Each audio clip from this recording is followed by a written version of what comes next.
제198강입니다. 제4장 소송의 종료, 거기 목차를 보면 제1장 총설, 제2장 당사자 행위에 의한 종료가 있고 제3장 종국 판결에 의한 종료가 있습니다. 그러니까 크게 나누면은 당사자의 행위로 종료시킬 수가 있고 법원의 종국 판결에 의해서도 종료되기도 한다라는 얘기입니다. 한 페이지 넘어가서 제1장 총설에 보면 소송 종료 사유를 청구를 해놨습니다. 제기된 소송은 첫째, 법원이 종국 판결을 함으로써 종료되는 것, 이것이 원칙적인 모습이죠. 이게 원칙인데 민사소송은 사적 자치의 원칙이 지배하는 분쟁이기 때문에 당사자들이 행위에 의해서 종료시킬 수도 있다. 그 예가 이제 소치하와 소치하 합의, 그 다음에 재판상 화해, 조정, 청구의 포기 인락, 이런 방법으로 당사자의 행위에 의해서 소송이 종료될 수도 있습니다. 그 다음에 또 예외적인 형태로 대립 당사자 구조가 소멸해 가지고 예를 들어서 한쪽이 소송 도중에 사망했다든가 그러면 이제 소송 절차의 중단 수계로 가야 되는데 그 소송물이 상속이 되지 않는 일신 전속적인 것일 때는 소송이 그대로 종료돼 버린다는 얘기죠. 자, 다음에 소송 종료 선언을 보는데, 소송 종료 선언이란 종국 판결로서 계속 중이던 소송이 유효하게 종료되었음을 확인하는 것, 확인 선언을 하는 거죠. 소송이 종료되었다. 소송이 종료되었다라고 선언하는 것을 말하는데, 독일에서는 이것을 본안 종료라고 한답니다. 근데 우리나라 소송 종료는 독일의 본안 종료와는 다르다. 그동안에 판례를 통해서 발전되어 온 것인데 우리나라 특유한 제도고 민사소송 규칙에서 명문화한 것이 있고 그 다음에 법원의 소송 종료를 간과해서 진행한 경우 그것은 규칙에 있지 않습니다. 그래서 2번 거기 소송 종료 선언의 사유를 보면 두 가지로 분류를 하는데, 첫째는 기일 지정 신청, 이유 없는 기일 지정 신청의 경우고 564페이지로 넘어가서 괄호 2번에 법원의 소송 종료의 간과 진행 두 가지가 있습니다. 1번의 경우는 민사소송 규칙에 규정이 되어 있습니다. 그래서 민사소송 규칙을 읽고 교재 내용을 읽으면 별 무리가 없을 걸로 보입니다. 민사소송 규칙을 한번 먼저 보죠. 민사소송 규칙 제67조 소취하의 효력을 다투는 절차 제1항 소의 취하가 부존재 또는 무효라는 것을 주장하는 당사자, 소를 취하한다는 어떤 행위가 있었나 봅니다. 근데 그게 부존재 또는 무효다 이렇게 주장하면서 기일 지정 신청을 할 수가 있다 이거죠. 기일 지정 신청을 하면은 법원이 이에 대해서 제2항에서 제1항의 신청이 있는 때에는 법원은 변론을 열어가지고 신청 사유에 관해서 일단 심리를 합니다. 심리를 해가지고 심리를 하면 이제 이유가 있다고 할 수도 있고 이유가 없다고 할 수도 있을 겁니다. 제3항 보면 법원이 제2항의 규정에 따라 심리한 결과 신청이 이유가 없을 때가 있고 신청이 이유가 있을 때가 있을 것이다. 신청이 이유가 없다고 인정하는 경우가 있고 또 신청이 이유 있다고 인정하는 경우, 기일지정 신청했는데 기일지정 신청이 이유가 있다면 어떻게 됩니까?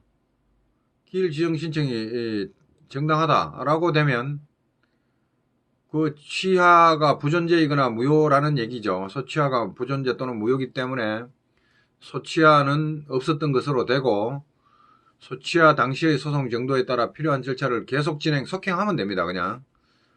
그래서 중간 판결 또는 종국 판결에서 그 판단을 표시하면 된다라는 얘기죠. 어쨌든 소는 취하가 잘못된 거기 때문에 취하가 무효이거나 부존재이기 때문에 그냥 진행하면 됩니다. 문제는 그 신청이 기일 지정 신청이 이유가 없을 때입니다. 신청이 이유가 없을 때 그럴 때 이거 왜 지금 소치하가 제대로 된 건데 유효한데 무효라고 주장을 하고 나왔으니까 기일 지정 신청이 이유가 없고 이때는 더 이상 논란이 발생하지 않도록 소송 종료 선언을 한다 이거죠. 이게 민소송 규칙에 나와 있는 소송 종료 선언입니다. 소송 종료 선언은 소치하의 무효 부존재를 다툴 때 그것이 이유가 없으면 소송 종료 선언을 한다라는 게 되죠. 그 다음에 제4항 그것이 소송 진행 중에 같으면 사망해서 처리를 하면 되는데 종국 판결이 선고된 뒤에 상소 기록을 보내기 전에 이때는 이 지금 소송 계속이 어디에 이루어져 있냐가 문제가 되죠.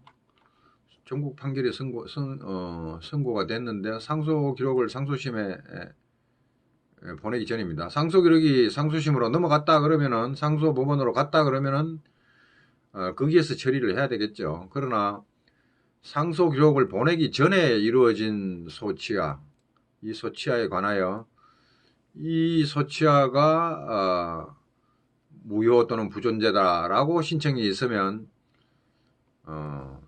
이제 원심법원이냐 이게 상소법원이냐 문제가 되고 이때는 처리 방법이 이렇습니다.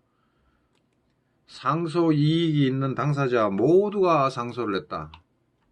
원고 피고가 함께 각각 상소를 다 했다. 이러한 경우에는 그뿐만 아니네요. 당사자 일부가 상소했지만 나머지 당사자의 상소권이 소멸된 경우를 포함해서 그러면 이거 말고는 제1호의 경우가 아니면 제1호의 경우가 아닌 것은 2호에 정해놨고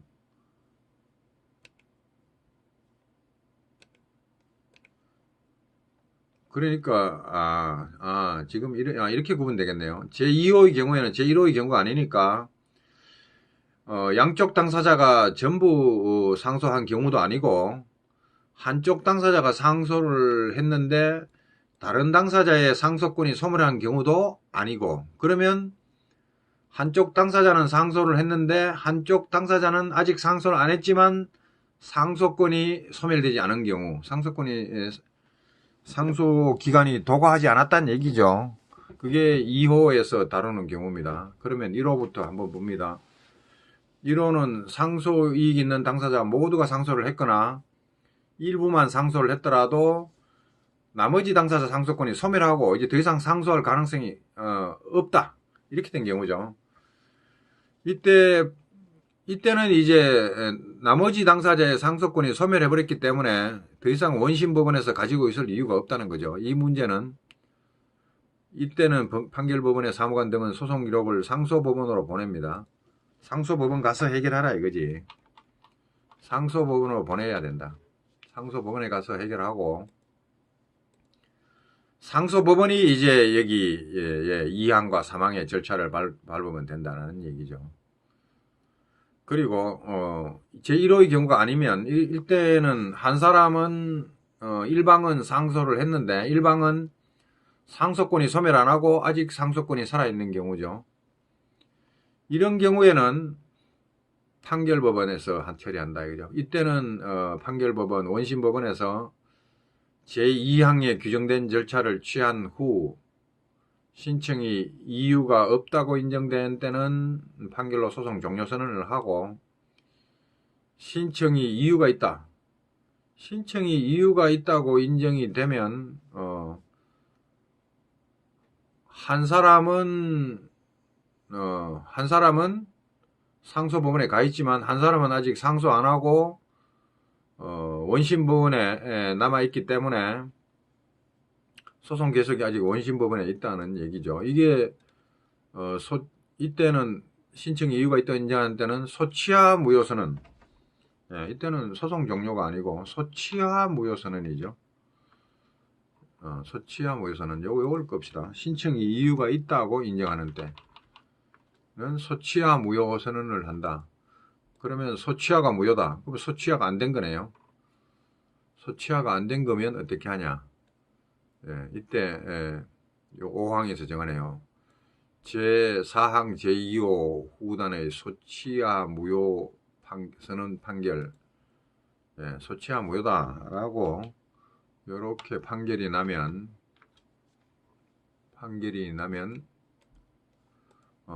판결법원은 이 원심법원이죠. 판결법원은 종국 판결 후에 하였어야 할 절차를 계속하여 진행한다. 당사자는 종국 판결 후에 할 수 있었던 소송 행위를 할 수 있다. 자, 이 경우에 상소 기간은 다시 진행한다. 소치하 무효 선언 판결이 확정된 다음부터 전체 기간이 새로이 진행된다. 근데 좀 여기 애매한 것은, 우리가 잘 모르겠는 것은, 전국 판결 후에 하였어야 할 절차는 뭔지를 잘 모르겠습니다. 저도.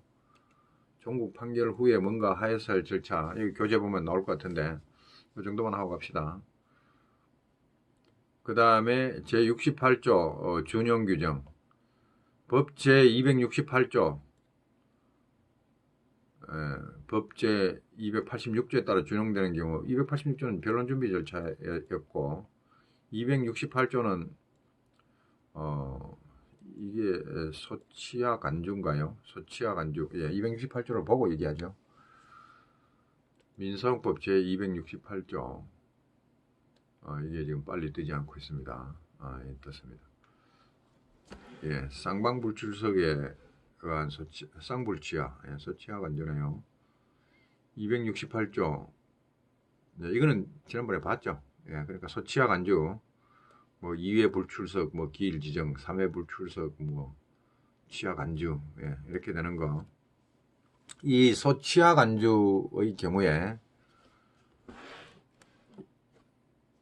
268조, 소치하 간주를 했는데 치하 간주가 잘못됐다라고 치하 간주의 효력을 다투는 경우에도, 그러니까 소치하의 효력을 다투는 경우뿐만 아니라 소치하 간주의 효력을 다투는 경우에도 67조 1항 내지 3항, 67조, 여기 뺐다 갈까요?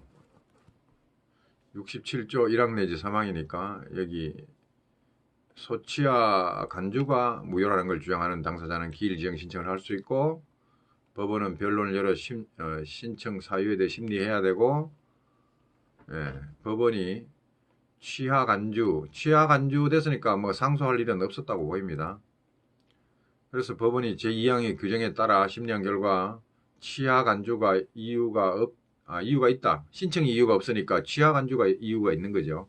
치하 간주가 제대로 됐을 때는 소송의 종료를 선언하고, 치하 간주가 부존재 무효가 맞아가지고 기일 지정 신청이 이유가 있다고 인정하면 그대로 또 속행하면 된다 라는 것입니다. 자, 이게 이제 민사소송 규칙의 규정이고, 이에 대한 설명이 교재에 1. 이유 없는 기일 지정 신청이라고 나와 있습니다. 그 뭐 세 줄은 여러분이 읽으시고, 이때 법원은 유효하게 종료되었냐를 여부에 관하여 변론 심리해야 되고, 소송 종료의 처리가 잘못되었다고 인정되면 본안 심리를 계속 진행할 거고, 예외적으로 이때 소치하 무효 선언을 할 경우가 있다. 규칙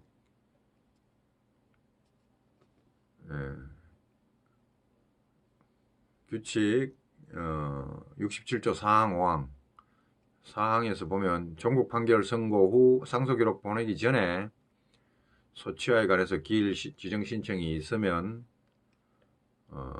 소치하 무효 선언을 할 때가 있죠. 여기 2호입니다. 2호에 보면 기일 지정 신청이 이유가 있다고 인정이 되면 소치하 무효 선언을 해야 된다. 이럴 때도 있다. 이렇게 나와 있고, 교재를 봅니다. 제 둘째 줄에 그러나 그 처리가 타당하고 기일 지정 신청의 이유가 없을 때는 소송 종료 선언을 한다라는 거죠. 이 선언에는 소송 종료일자와 종료 사유를 밝힌다. 그 괄호 안에 잘 나와 있네요. 이 사건 소송은 2010년 2월 1일 소치하로 종료되었다. 그때 벌써 종료되었다 라고 선언해 주면 된다는 거죠. 기일 지정 신청은 언제 하느냐를 가지고 소 또는 상소 취하 혈액에 관한 다툼. 이거 한번 봅시다. 이게 이제 소취하 혈액에 관한 다툼이 기일 지정 신청을 할 수 있는 사유죠. A. 소 또는 상소 취하 혈액에 관한 다툼. 소 또는 상소 취하로 일단 소송이 종료된 뒤에 부존재 무효를 주장하며 기일 지정 신청을 하는 경우 종국 판결로서 법원은 신청이 이유 없다 인정되는 경우에는 종국 판결로서 소송 종료선을 하여야 한다. 규칙 67조 1 내지 사망.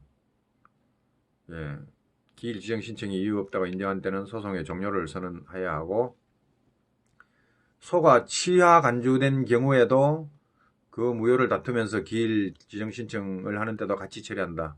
예, 규칙 68조에서 봤죠. 그 다음에 종국 판결이 선고된 후에 상소 기록을 상소심에 보내기 전에 이루어진 소의 취하에 관하여 기일 지정 신청이 있으면 어떻게 하냐. 그 규칙 제67조 제4항 5항의 특칙에 따라서 종국 판결이 선고된 후 상소 기록을 보내기 전에는 규칙 제67조 4항 5항의 특칙이 있습니다. 이렇게 하면 된대요. 예, 이렇게 하면 되는데 이 설명은 안 나오네. 예, 이거 2호 5항의 특칙 이거 말입니다. 이거 설명을 안 하네. 교재에서. 제4항 제2호 후단의 소취하 무효 판결이 확정된 때에는 소취하가 무효면 판결 후에 하였어야 할 절차를 계속하여 진행하고 소취하 무효 한쪽은 상소했는데 한쪽은 상소를 안 했으면 소취하가 무효다. 아니죠. 여기 제1호의 경우가 아닌 경우가 한쪽은 상소를 했고 한쪽은 상소를 안 했는데 소취하가 무효다. 이렇게 되면 소취하 무효 선언 판결을 하고 원심 종격 판결 후에 하였어야 할 절차를 계속하여 진행해야 하고 종국 판결이 나면 뭐 상소할 일밖에 안 남아 있는데 그 외에는 뭐 다른 일을 할 게 없습니다. 당사자는 종국 판결 후에 할 수 있었던 소송 행위 이거 뭐 상소하는 것밖에 더 있습니까? 종국 판결 후에 할 수 있었던 행위 물론 이제 상소하지 않고 두 사람이 그때 또 아직 판결이 확정된 경우가 아니기 때문에 뭐 재판상 화해를 해서 끝내버리든지 뭐 다른 행위를 할 수 있을 것으로는 보입니다. 근데 예를 들기는 굉장히 힘드네요.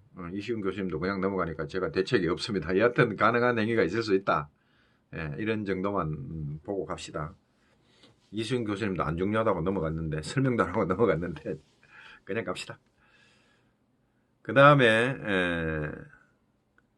괄호 B 이제부터는 이제 규칙 문제가 아니고 판례의 입장이 이제 쭉 나오는 겁니다. 청구 포기 인락을 해가지고 또는 재판상 화해 조정으로 인해서 소송이 종료됐다. 근데 그게 무효라고 이제 기인 지정 신청을 할 수 있는가? 이거는 이제 물음표죠. 그냥 학설에서 그렇게 제기하니까 판례는 안 된다. 청구 포기 인락 화해 조정을 해버리면 그걸로서 소송이 종료뿐만 아니라 확정돼 버립니다. 확정. 판결로 종료를 시키면 상소 기간 동안에 확정되지 않지만 이 청구 포기 인락 이거는 조서에 적어버리는 순간에 그대로 조서에 적는 순간에 바로 확정입니다. 뭐 상소 기간 이런 거가 없기 때문에 뭐 확정을 기다려야 한다는 게 없고 바로 확정이 돼 버립니다. 220조 한번 보자고요. 220조. 이거 왜 안 눌려? 올라갑시다. 자, 220조에 보면은 화해 청구의 포기 인락을 변론 준비 기일 조서에 적은 때 이미 확정 판결과 같은 효력입니다. 그러니까 판결을 내렸을 때는 상소 기간 동안에 판결이 확정되지 않는데 이것은 화해와 청구 포기 인락은 조서에 적어버리면 그 적는 순간 바로 확정 판결 같은 효력입니다. 조서 자체가. 그러니까 상诉기간이 별도로 없습니다. 그대로 확정입니다. 적는 순간에. 예, 그러니까 이제 우리 판례 교재를 봅니다. 우리 판례 입장에 따르면 이것은 확정 판결과 같은데 확정됐는데 무슨 기일 지정 신청이 있을 수 있냐. 예, 재심에 준하는 준재심, 이 기판력을 배척하려면, 뒤집으려면 준재심에서를 다툴 수 있을 뿐이다. 이게 판례 입장입니다. 그 각주 1번에 한번 보죠. 기일 지정 신청을 가지고 조서에 적은 그 재판상 화해 무효 주장을 할 수 없다. 이런 입장을 취합니다. 그 다음에 각주에서 이시훈 교수님이 의문을 표시한 것 같아요. 다만 청구의 폭이 인낙 재판상 화해에 예외적으로 좋다. 판례 입장이 그렇다 치고 기판력이 발생했으므로 준재심의 소가 아니고는 번복할 수 없다. 기판력을 배제할 수 없다라고 하더라도 예외적으로 확정 판결의 무효 사유, 예컨대 당사자가 죽어버렸다. 와 같은 중대한 하자가 있는 경우에 준재심의 소에 의하지 않고 기일 지정 신청으로 다툴 수 있다고 보면 어떨까요? 지금 이 말을 하는 거예요. 우리 판례 입장이 아닙니다. 90그3을 제가 한번 찾아봤어요. 90그3이 그런 소리를 안 한 것 같은데, 예, 이겁니다. 이거 지금 이시훈 교수님이 여기 90그3 참조해 놓은 거, 이거 참조해봤자 판례는 전혀 그런 입장이 없는데 한번 봅시다. 재판상의 화해를 조서에 기재한 때는 그 조서는 확정 판결과 동일한 효력이 있고, 이거 민사법 220조죠. 그 당사자 간에 기판력이 생기는 것이므로 확정 판결의 요거네. 요거구나. 나는 요걸 아까 못 봤어요. 이시훈 교수님 이걸 봤네. 확정 판결에 당년 무효 사유와 같은 사유가 없는 한 재심의 소에 의해서만 다툴 수 있고 그 효력을 다투기 위하여 기일 지정 신청을 하면 허용되지 않는다라고 했는데 요거 확정 판결에 당년 무효와 같은 사유가 있다면 어떻게 할 거냐. 그럼 기일 지정 신청이 허용된다는 거 그런 여지가 있잖아. 그 얘기를 하는 거네요. 저는 아까 이걸 못 읽었습니다. 그렇군요. 예외적으로 확정 판결에 당년 무효 사유와 같은 사유가 존재하면 기일 지정 신청을 할 여지가 있지 않냐. 정당하네요. 판례 보니까 그렇습니다. 그렇고 어쨌든 지금 현재 판례는 저런 예외적 사유가 없으면 기일 지정 신청할 수 없다. 왜? 지금 확정 판결과 같이 기판력이 발생했는데 무슨 기일 지정 신청을 하냐고. 준재심에 서로 다퉈라. 이렇게 얘기합니다. 그 다음 문제. 그럼에도 기일 지정 신청을 했다. 이름에도 불구하고 이제 기의 기일 지정 신청을 합니다. 뭔 소리냐. 당연 무효 사유도 없는데 화해 기판력 웃기고 있네 이러고 기일 지정 신청을 딱 해고 돌아요. 이거를 수수방관할 거냐. 아니다. 확실히 종료시키라는 얘기죠. 소송 종료선을 딱 해버리라는 얘기입니다. 그 다음에 C로 갑니다. C는 당사자 대립구조가 소멸한 경우 한쪽 당사자만 남아가지고 대석적 구조, 당사자 대립구조가 소멸해버렸다. 이거 그 다음 단락에 두 번째 줄 끝에 봅니다. 또 당사자 한쪽이 소송 계속 중에 사망하였을 때 이혼 소송이나 이사의 지위, 이거 예전에 한번 봤죠? 이사의 지위에서는 소송과 같은 일신전속적 법률관계. 그렇습니다. 이게 상속이 안 됩니다. 이거는 소송 수계로 가는 게 아니고 소송 종료서는 종료된다. 그냥 그 얘기를 합니다. 그 다음에 맨 끝에 줄에 와서 재판 누락이 없는데 있다고 막 우기면서 추가 판결을 신청을 해요. 자, 이런 경우에 이거 어떻게 할 거냐. 이를 명백히 하기 위해서 소송 종료선을 할 수 있다. 이거는 판례 입장이 아니고 이시훈 교수님이 그렇게 판단을 하고 계시는 겁니다. 자, 그 다음에는 이제 괄호 2번 법원의 법원이 소송 종료를 강구하고 막 진행을 해버릴 때 어떻게 하냐. 소송 종료선을 해야 된다고 보는 거죠. 예를 들면 확정 판결, 청구의 포기 인낙, 화해 조정의 조서화, 화해 권고 결정에 한 이 신청 기간 도과 이거 확정된 겁니다.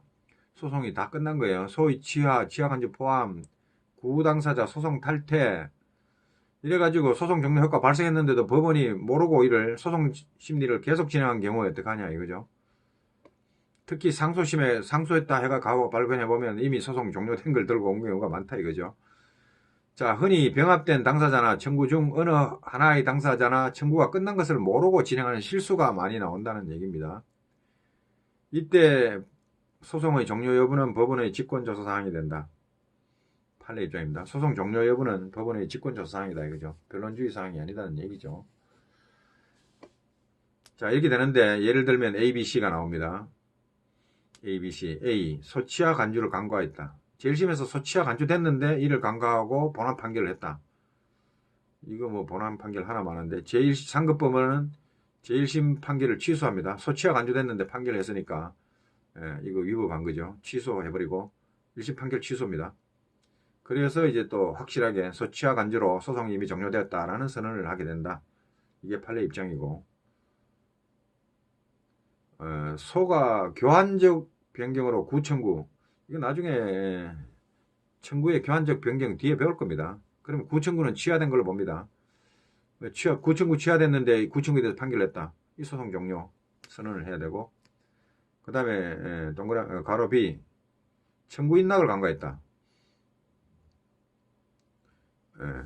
여기 보면 청구 인락을 간과하면 법원은 청구의 인락으로 인한 소송 종료를 판결로서 소송 종료 선언 판결을 한다라고 봅니다. 판례 입장입니다.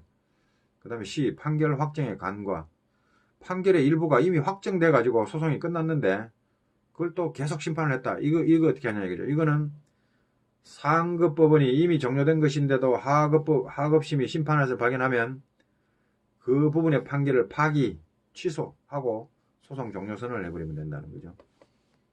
그 다음에 2011-76747을 봅니다.